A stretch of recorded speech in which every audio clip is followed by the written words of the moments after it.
Hi, everyone. Welcome to the Meniere's Muse podcast. My name is Heather, and I was diagnosed with Meniere's disease and vestibular migraine in 2017 and found myself craving connection with other warriors, and found the more warriors I met, the more inspired I was, and that my hope for healing came to light. I created this podcast to share stories of vestibular warriors, regardless of their diagnosis or where they are in their journey, to give hope so no one feels alone. If this podcast may benefit you or someone in your life, please forward this to them and make sure you hit the subscribe button. If you know someone with an inspiring story, please find my contact information below. We all have a story. Let yours inspire others. I feel I must mention, by listening to this podcast, you agree not to use this podcast as medical advice to treat any medical condition in either yourself or others. It is not a substitute for professional medical advice or consultations with your healthcare professionals.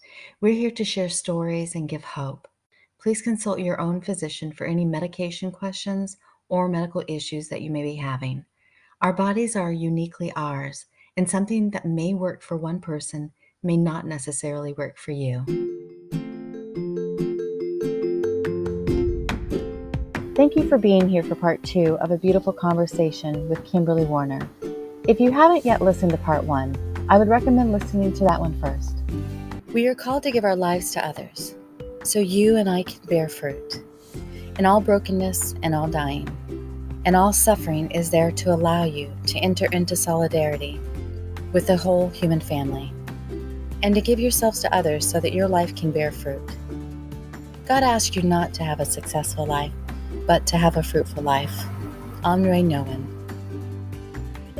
After today's guest Kimberly shared this profound quote with me, I understood so much more about her soulful passion for not only sharing stories of those with chronic illness and rare conditions, but to really see them, loving them, and sharing how adversity can broaden our definition of what it means to live a good life. She shares these stories through UnFixed Media Productions, which she founded in 2019. To understand her passion, you must watch something out of the UnFixed Media portfolio, which currently includes docu-series, multiple mini-series, podcasts, a roundtable webcast, and also features documentary films, which are all in production. Her own experiences living with a rare neurological disorder of MdDS and vestibular migraine has empowered Kimberly to take a larger advocacy role within the chronic illness community, where she writes and speaks about her own patient experience. When she isn't nurturing the many facets of UnFixed Media, she works a small, sustainable homestead with her husband David in rural Oregon. She lives a life in full motion, and I mean that in every sense of the word, but I'll save that for her to share with you. Please welcome my friend and fellow VITA ambassador, Kimberly. What has living with a vestibular disorder taught you or changed about you? Oh, In general. oh my goodness. Number one thing, the main thing is it's made me okay with being uncomfortable. It's made me be really, really okay with it. And I think I was frightened to be uncomfortable in my body. So much so that, in fact, Yanis, one of the gentlemen in the Life Rebalance season 3, he alerted me to this, and this is fascinating. He's been working with a researcher in France who is making some connections between serotonin deficiency disorder and Debarquement, or maybe even in general, like larger vestibular disorders in general.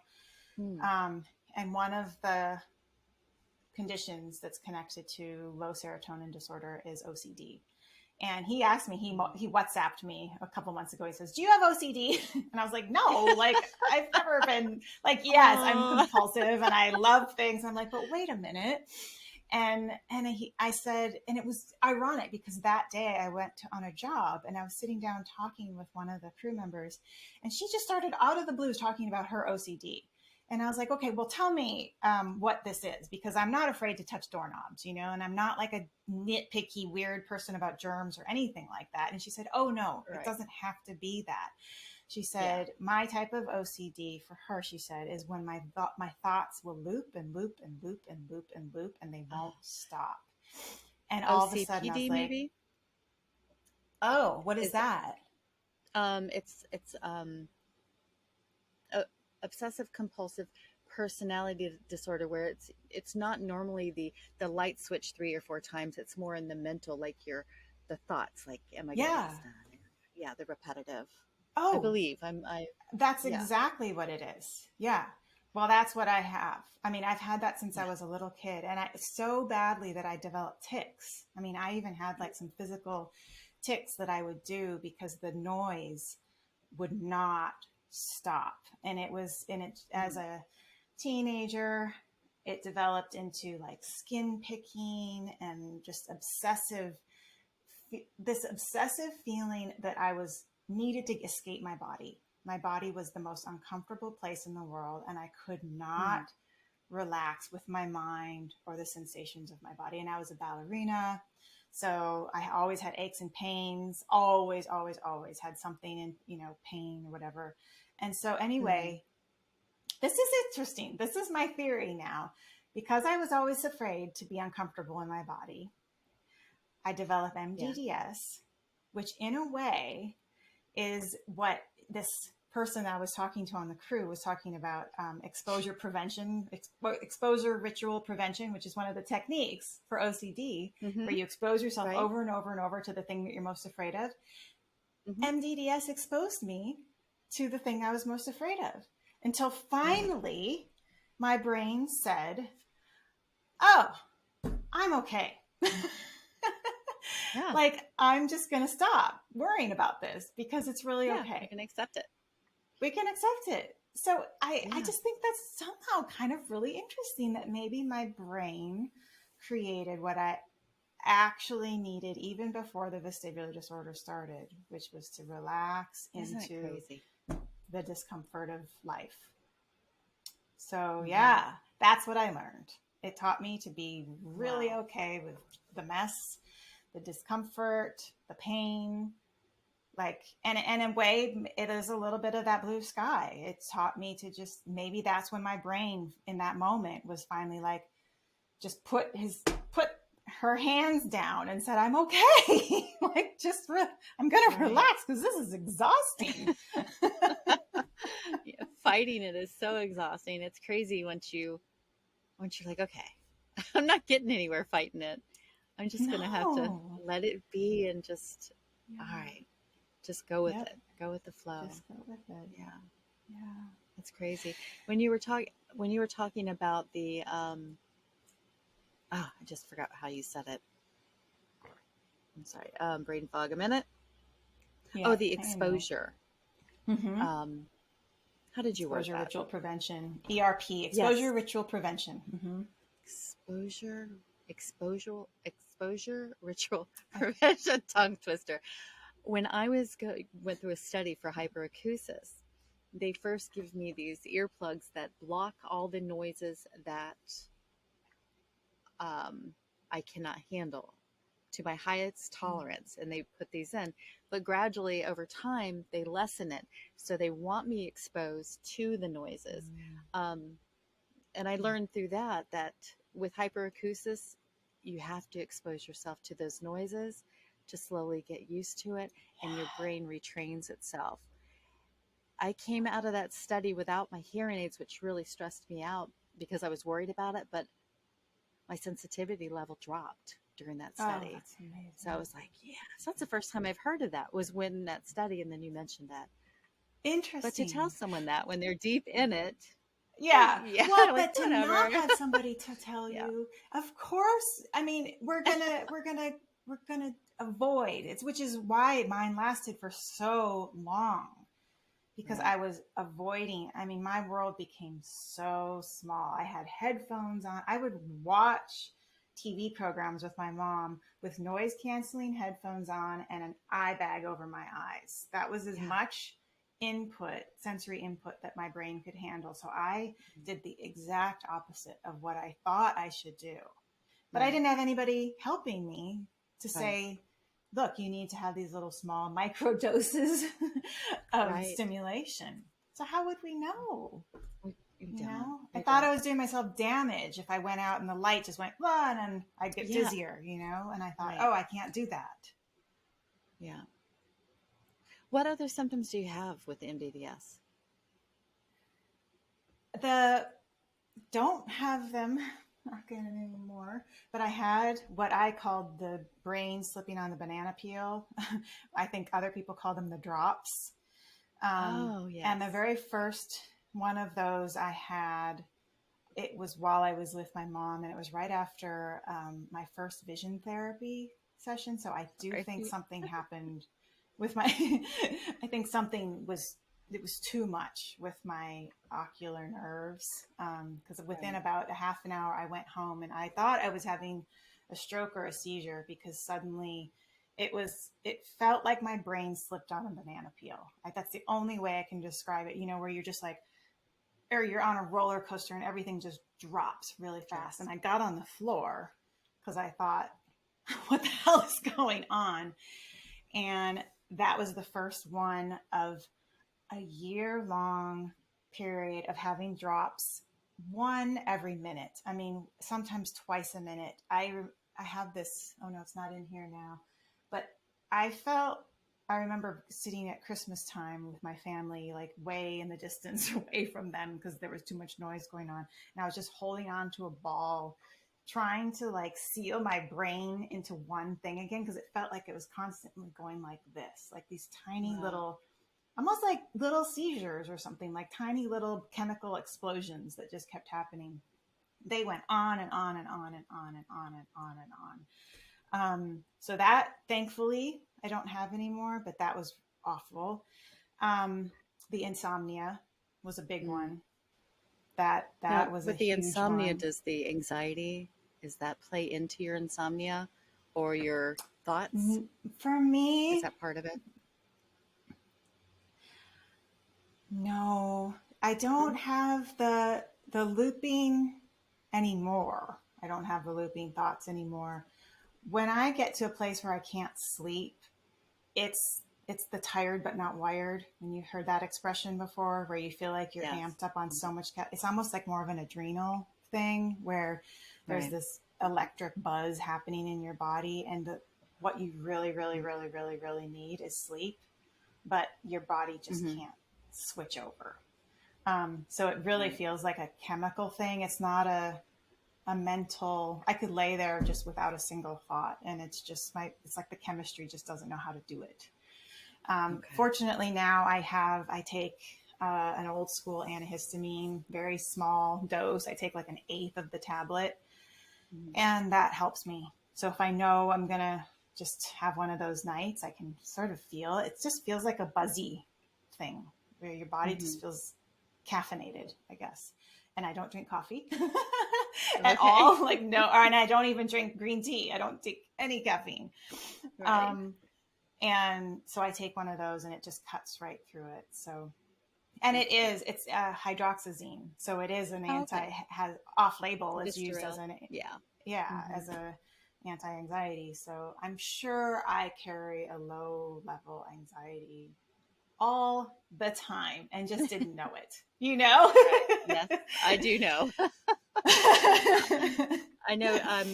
It's funny because I have, oh God, what is wrong with my brain today? I have a social anxiety, but in my former previous vestibular symptoms, I was so outgoing, people never saw me as having a social anxiety, but I was so good at it. I just kind of squashed it down and pushed forward. And so that's something that, that living with a vestibular disorder kind of makes you okay with certain things. Yeah. So. Yeah, I have that too. Absolutely, Heather. I think when we learn, we like, this is how my body is, and this is how I interact with people. So, you know, and it's excitable, and people think I'm bubbly and all of that. But then you need to go home to restore, right? Exactly. Like there's no restoration happening in, Yeah, Absolutely. My mom is very extroverted, and I'm always looking at her going, how the hell do you restore yourself in conversation? I'm like, what? Uh-huh. It's not even possible. Like, I need to go put a blanket over my head. I know. It's crazy. It's so crazy how it changes us so much. The vestibular disorders. Yeah. Yeah. Well, You're what are right, you though. working It's on? interesting. Go ahead. There was that stupid Oh, delay I was again. just going to say it's interesting how it teaches us to be okay with certain things. Like you said, with the social anxiety, you're like, oh, okay, I'm aware of this now, and it's okay. And actually, when you probably talk about it, if you're out with people, that 9 out of 10 people are going to raise their hand and go, oh, I have that too. They do. You know? Yeah. Yeah. It's crazy. So just be who you are, and and exactly. just love, and it doesn't matter. Love. What did oh my gosh, what did River Phoenix say? Come to the rescue with love and peace will follow. The great late Oh, I River like Phoenix that. said that. Isn't that beautiful? Yeah. Come to the Oh, rescue with it love and is peace will beautiful. follow. Oh, that's really sweet. What do you have going on besides the life? I know that's about to air the first episode, the end of this Yeah. month. Oh my Life gosh. And I Rebalance mean, looking at the docu-series. calendar, in 10 days, the first one comes out. Stop! Oh, I'm so excited. Yeah, Marissa will be first, and then you will be second. Yep. So sometime Yes. in April, May, you'll be coming out. So Nice. other than that, so one of the big projects is Dylan's book. My friend Dylan, I think I was mentioning a little bit to you. He's got probably about 6 months left, and which is cool because 6 months ago he said he had 6 months left. And just yesterday when I was with him at this basketball game, his mom told me that he was saying that he's probably got another 6 months. And maybe some of that is like the excitement of his book being published. And so I've been just loving helping him coordinate this, get this book out into the world. And I'm determined to make that happen. The other cool thing that's on that I'm right in the thick of right now is a mini series on mental health disorders.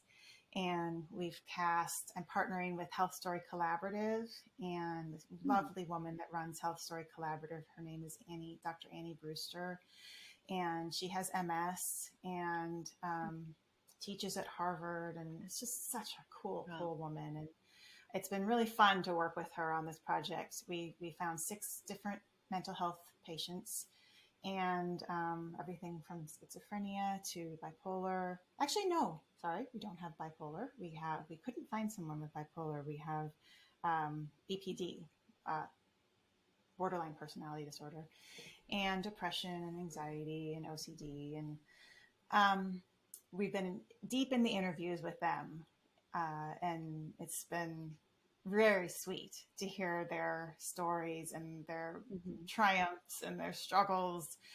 And we'll be releasing that in October. So we have a long time still to gather some B-roll on all of that. But one of the projects that I'm just in the early seeds of right now that I'm super excited about is I really want to do a series for American Indians and their health, because I know colonization and everything us wonderful white people have done has really, really taken a toll on that population and especially on their health. And I connected with a doctor at the University of Minneapolis who works with a lot of the American Indian population. She herself, I can't remember which tribe she's with, but we're going to be speaking in about a month about collaborating on a mini series for American Indians. Wow. And what got you interested in that? Some of my favorite authors are American Indians. So Louise Erdrich is like one of my absolute favorites. I have like a whole bookshelf of them right here. There's another author, her last name is Silko, and her this book that's called Ceremony that just broke my heart. It was so beautiful. I grew up rural Wisconsin, so I was always aware of the names of the lakes and the areas. I was aware of sort of the presence of the American Indians. I think maybe that was part of just planting some of those seeds. But I think more recently, it's just been all these books that I've carried with me. I feel like that I'm mad. I'm really mad what we did to this population, and their connection to the earth. I feel myself such a deep, deep connection to the animals and the earth. And I feel like I probably have a fraction of what originally was in the natives here in this country. And I feel so mad that we took that from them. And I want to learn more about how to bring their voices back out and bring some balance, some equity in a system that is horrible. It's just horrible. And I just even in a Google search last week, the American Indian population has more chronic illness than any other population in this country. So it makes sense with UnFixed and all the chronic illness work that I do. It's like, duh, I have to do one. So anyway, I'll be speaking with this woman at the university there, and I definitely don't want to lead the way on this series because I don't want to be the white girl coming in with like my ideas, and I really want to partner with somebody who can advise the process so that it's done correctly. So it'll be a while. You're still looking for that person? I'm still looking for that person. Yeah. If you know anybody, I definitely want to do this. And the podcast you were listening to? Sure. Sorry, it's called All My Relations. All My Relations. That's what I thought. Yeah. It's beautiful. It's really, really, I'm learning so much from it. And I think my husband and I just watched 1883 too. Did you see that series? I think it's on Paramount, about the pioneers coming over and, the early days of the colonization of America. It's just tragic. It's really, really tragic. So I'm in the soup of it right now, which is part of what I do before I start projects. I just gather the materials and the books and the shows and sort of inform myself. And it feels like the right time to do this. So nice. Once I find the right partner. Another passion project. Yeah, exactly.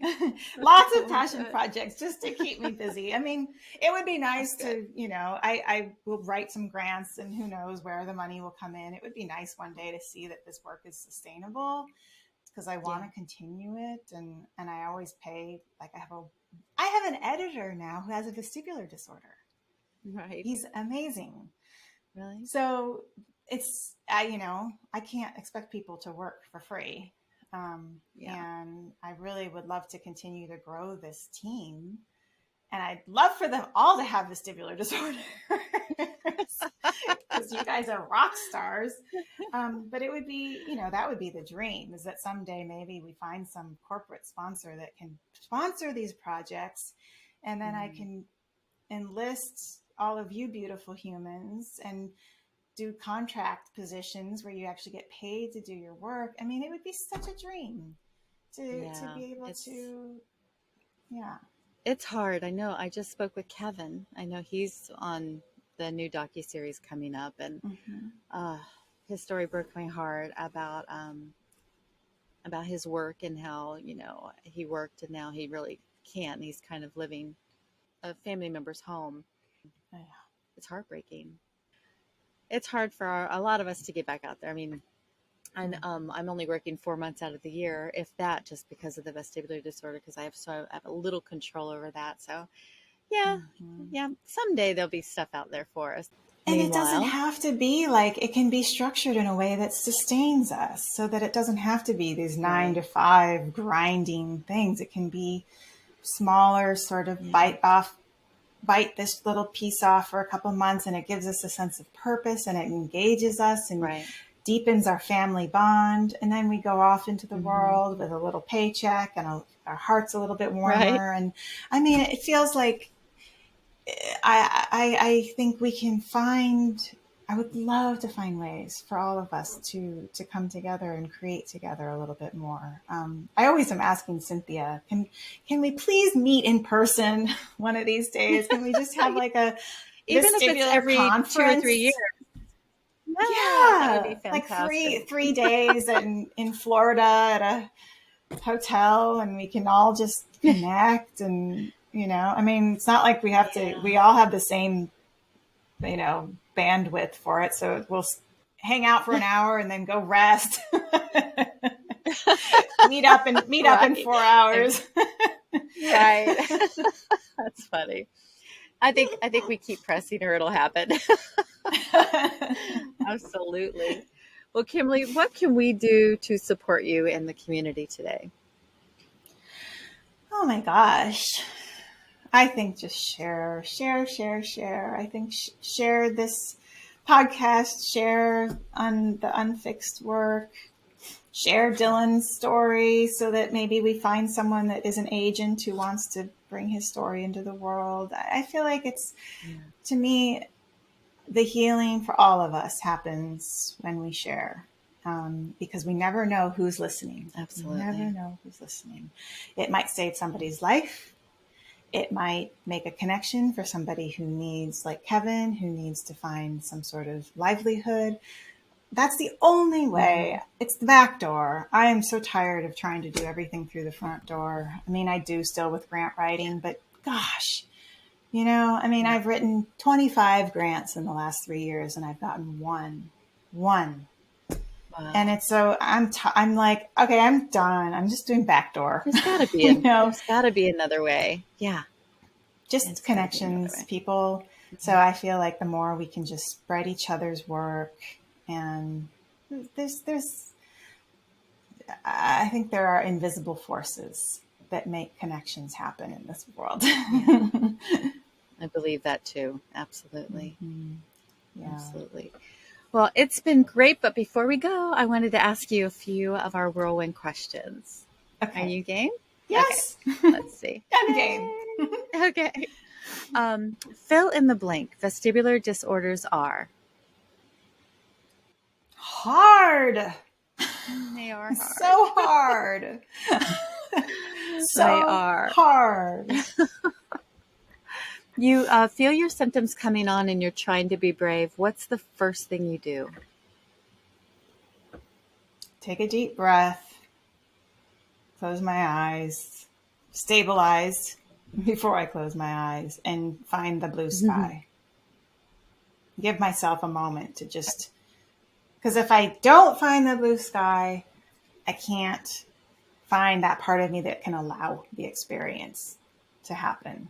Because otherwise I'm just going to tighten up around it. And that makes it worse. Mm-hmm. I love that visualization of the blue sky.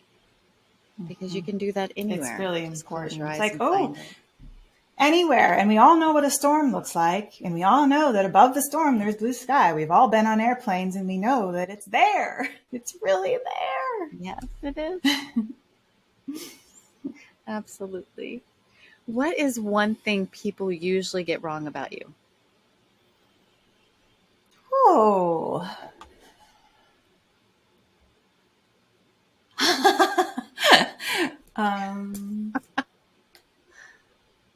Well, I think they probably think I'm extroverted. I think they probably think I'm I would say you're right. Outgoing. Yeah. And I couldn't be the furthest from that. I'm just really good at faking it. So am I. What is your favorite vestibular friendly meal? Ooh. Oh my gosh. Well, of course it comes from Alicia's cookbook. I have both of them. I love her enchiladas. And it has a tomatillo salsa on it. Do you know her tomatillo salsa? I have not. I have the book. I haven't made anything out of it yet. It's delicious. In fact, I'm going to make them next weekend. The chicken enchiladas with tomatillo salsa. And I love this salsa so much that I'm actually going to grow my own tomatillos this year because I make batches and batches and batches of it. And I'm not certain which are my food triggers because it feels very erratic, but seems to me if there's one thing more than anything else, it's probably tomatoes. But then I say that and I just had tomato soup last week and I was fine the next day. So I don't know. But I do think just erring towards the migraine friendly diet is always wise for me. And that salsa is to die for. Oh, I'm going to have to try it. I love Mexican food in general, so I'll have to try that. Me too. Me too. What is the last show you binged and loved? 1883. 1883 and 1923, which was the second season. And it's tragic because they all came after Yellowstone, which I can't stand. I just do not connect with at all. But 1883 spoke to my heart, and the character Elsa was wild and wonderful and beautiful and soulful. And then the love story in 1923 is so good. Like, oh man. Oh my goodness. I want to start watching it. We just finished it last week and I want to watch it again. Yeah. It's very, very good. You could even, I'm wondering if you could watch it with your daughter. No, there's a little violent. I mean, there's bandits and thieves and stuff. While the pioneers are, probably not. Not yet. You can watch it. Yeah. Cool. I will put it on my list. What's your favorite novel? Oh my goodness. There's so many.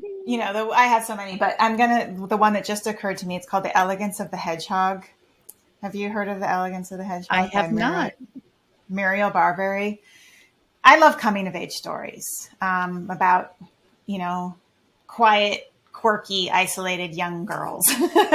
And this is a story of a little girl living in France in an apartment complex and befriends the elevator woman, the woman that kind of takes everybody up and down the elevators and the flats. And she doesn't want to live anymore. She decides at 12 years old that she doesn't want to live anymore and has these deep philosophical conversations with some of the people in the flat. She's very, very bright. And it's just a wild, beautiful story of a young woman kind of coming to terms with what life is. And it's just beautiful. They actually turned it into a movie and I don't think it was as good, but The Elegance of the Hedgehog is excellent. Okay. Yeah. Great. I'll have to look into that. I'm always looking for good books. What's your all-time favorite movie?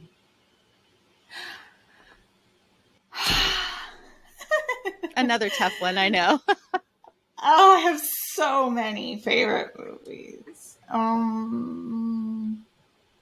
All-time favorite movie. Well, I'll just say all-time favorite movie recently was After Sun. And it actually, if it was another, I don't know if you want to say coming of age as much as a woman looking back on her relationship with her father. And so the whole movie really takes place with her as a young woman on this short vacation with her father while her father struggles with depression. And it's actually won. I think he was nominated. He didn't win, but he won. He was nominated for Best Actor this year. What was the name of it? After Sun. After Sun. Is that on Netflix right now? I'm sure it is because it just came out. It's excellent. So I like quiet paced movies and the relationship between the two of them. You would appreciate it. It takes place kind of in this little beach town, and the way that she observes her father and what he's going through and the struggle that she senses in him. It's really powerful. Oh. Very quiet and lots of things that aren't said, but you can feel between the two of them and the love that they have for each other. Yeah, it's precious. Oh, that sounds lovely. You've taken me to so many places today. I love it. What's an activity that completely relaxes you? I love doing crossword puzzles. They've become this new thing for me. I never, ever, ever, ever did them before. And when I started working more, I knew that screen time still makes me a little dizzier. And so I'm committed to stopping at 4 o'clock every day. And at 4 o'clock, I can just curl up on the sofa with a blanket and my kitties. And I always print out the crossword. I don't want to do it on my phone. My phone's already plugged in. I'm done with screens. And I just do the New York Times crossword puzzle. And it's just super relaxing for me. Yeah. And I think part of it is because it gives my mind something to chew on, so I can't be looping on things or still obsessing about work. Because if it's just, I mean, I love cooking too, but my mind can still kind of be chewing on work stuff then. And crossword puzzles are just so like pinpointed, focused, that it gives my brain that opportunity to just turn off and think about one thing. Yeah. Nice. If My that makes sense. parents do them every day also. Yeah. Oh yeah. Yeah. For some reason, I thought you were going to say gardening. I love gardening too. I really, really do. I mean, it's when you said that, I was like, it's between cooking, gardening, harvesting, and crossword puzzles. But I think there's something Your newest thing. because there's just something about that spinning mind that I have, that will always have, that really does go to a deeper still point when I can just, like, I've always said, like, I'd be a really good factory worker. Like if I just had sort of this menial task where my brain had to focus on one tiny thing all of the time, because it calms something in me. It really, really does. I mean, you were the psychiatric nurse. You could probably diagnose me. Oh, no. But I do love gardening. I love it so much. I just have I just started a worm bin so that we can create a composting castings for the garden. And every morning I go out and check my little worm bin and make sure they're all doing all right. And it's fun. That is so cool. I do miss that. I miss gardening. That's one thing about being on the road I do miss. Having all that, having a salsa garden and all that. Yeah. So. Yeah. Can you have like a little windowsill garden in your RV? Yeah. But it's not the same. I think it's just something I'll look forward to once we come back to sitting still, Yeah. So, yeah. What is your most used tool in your vestibular toolbox? Well, medication is that a tool? I mean, I use it every day. It is. Yeah, it is actually. That's a big tool. Yes, that's my number one tool. Okay. For now, right now, it is very important. Of course, stress management, but I think that's such a lifestyle change for me that encompasses everything. So, lifestyle management is huge. And that affects every minute of every day for me. So the other thing that is newer to me is that I started lifting weights. And my brother is sweet enough, but he got me a personal trainer, and I just go out into the garage and I work with him. Nice. And it's helped me feel strong again in my body. After 8 years of feeling so frightened in my body. He's helping me feel solid again, and capable. And so now I don't go out every day, but every other day. It's become a really, really important current part of my vestibular toolbox. So, and I'm not awesome. Bench pressing huge things. It's very small. That's okay. That's all right. I get that though, completely. Yeah, that's great. That's a nice gift from your brother. I know, my brother is very sweet. He's a very loving guy, and he has been, I should say he's my half brother. We found out when we found out about the paternity test. So we're like, whoa, hey, you're actually my half brother, not my full brother. But it's brought us closer this whole journey. That's cool. Yeah. That's cool. Well, and that brings me to our last question. What are you extremely grateful for today? Oh, Well, it's hard to not circle back to this because we've been talking about it for an hour and a half, but I'm grateful for the vestibular community. I really, really am. I'm grateful for being able to talk to you and just look in your eyes and know that you understand and get deeply not just the strife, but the abundant joy. And I know you felt it. You felt both of those. And I feel so grateful that we found each other and that that the vestibular patients that are going to be listening to us are nodding their heads and going, oh, I know that, I'm so grateful. Yeah. Awesome. So I guess I'm grateful for Vita. Right. Vita rock. Yes. Absolutely. They are amazing. Cynthia. Yeah. Yes. Oh, awesome. Well, I'm grateful for you and thank you for coming here and holding space together. I love that. Yeah. And we need to push Cynthia really on setting a date for a reunion for everybody. Seriously. I mean, they just have to put it in their budget so that when they, go to their donors are going, yes, this needs to happen. That's all. But then again, I don't know that the donors see that us getting together and having a meal is valuable. I don't know if they see that, but I think we do. I think we do because I think the energy of all of us combined and the creative energy together can just amplify to something so much bigger than we already are, Yeah. Yeah. Well, and they could turn it into something. It could be a little bit of a mini conference too, I mean, they could have some speakers and why not? Yeah. I mean, has it ever happened? I have no idea. Use like Steps to Balance as a conference instead and blow out. Yeah. Oh, it would be so fun. Yeah.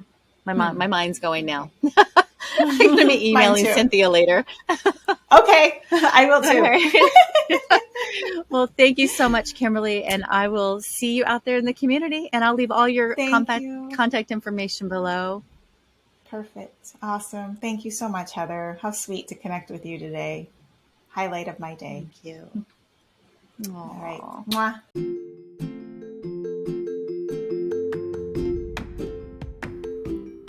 Thank you, Kimberly, for sharing your emotional resiliency. Your gentleness, love, and compassion for others truly can be a lesson for us all. We are looking forward to Life Rebalance Chronicle docu-series that's going to be starting Season 2 in a few days. Yay! Find the link below to go ahead and watch Season 1 and keep your eyes out for Season 2, which begins with the lovely Marissa, her story. Thank you so much for being here. If you would like more information or to reach out to Kimberly, please find her links in the notes below. If you would like to reach out to me, Heather Davies, please find my information below as well. If you would like more information on vestibular disorders, please go to the Vestibular Disorder Association website. Now, right around the corner is also Vita's Steps to Balance on May 21st, where we will be spreading awareness about vestibular disorders and encouraging our fellow besties to get out and take steps to balance, whatever that means for you. Walking, swimming, bowling, like our fellow Vita ambassador David Juno just did last night. Bowling, no problem, and even got a strike. Anything you are comfortable with doing, just take one more step toward balance and help spread awareness about vestibular disorders to those that have never heard of these disorders. And one last thing, if you enjoy this podcast, please do me a favor and rate, review, and share. Thank you for being here, and I'll see you next week, warriors.